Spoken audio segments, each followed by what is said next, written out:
اپنی زندگی پہ سوچئے اور شکر بجا لائیں۔ کیا یہ آسان بات ہے کہ آپ اپنے پیروں پر چل پھر رہے ہیں جبکہ کتنے ہی پاؤں کاٹ دیے گئے؟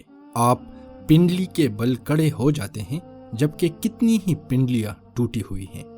کیا آپ اس کے مستحق ہیں کہ پرسکون نیند سوئیں جبکہ عالم زندگی نے کتنوں کی نیند اڑا دی ہے؟ اور پیٹ بھر کر کھائیں، سیراب ہو کر پئیں جبکہ کتنے ہیں جن کو کھانا نہیں ملتا؟ بیماریوں نے انہیں کھانے پینے سے روک رکھا ہے۔ کان کے بارے میں سوچیں، آپ کی سماعت درست ہے۔ آنکھ کے بارے میں سوچیں، آپ اندھے نہیں۔ اپنی جلد کو دیکھیے جو برس و جذام اور ہر قسم کی بیماریوں سے محفوظ ہے۔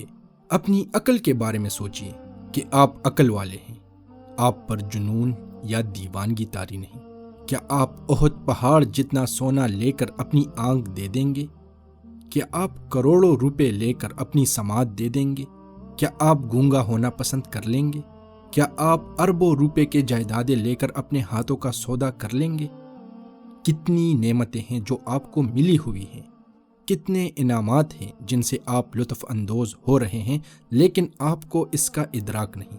آپ کو گرم روٹی، ٹھنڈا پانی، میٹھی نیند اور عافیت حاصل ہے، لیکن پھر بھی پریشان و مغموم ہیں، رنجیدہ اور اداس ہیں۔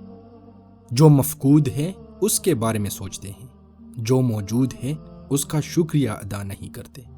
مالی نقصان پہنچ جائے تو آپ پریشان ہو جاتے ہیں، حالانکہ خوشبختی، خیر، صلاحیت، نعمتیں اور اشیاء سبھی کچھ تو آپ کے پاس ہے۔ ان کے سلسلے میں آپ سوچئے اور خدا کا شکر ادا کریں۔ اپنی جان، اپنے گھر والوں، اپنے کام، اپنی صحت، اپنے دوستوں اور ارد گرد کی دنیا کے بارے میں سوچئے اور اللہ کا شکر بجا لائیں۔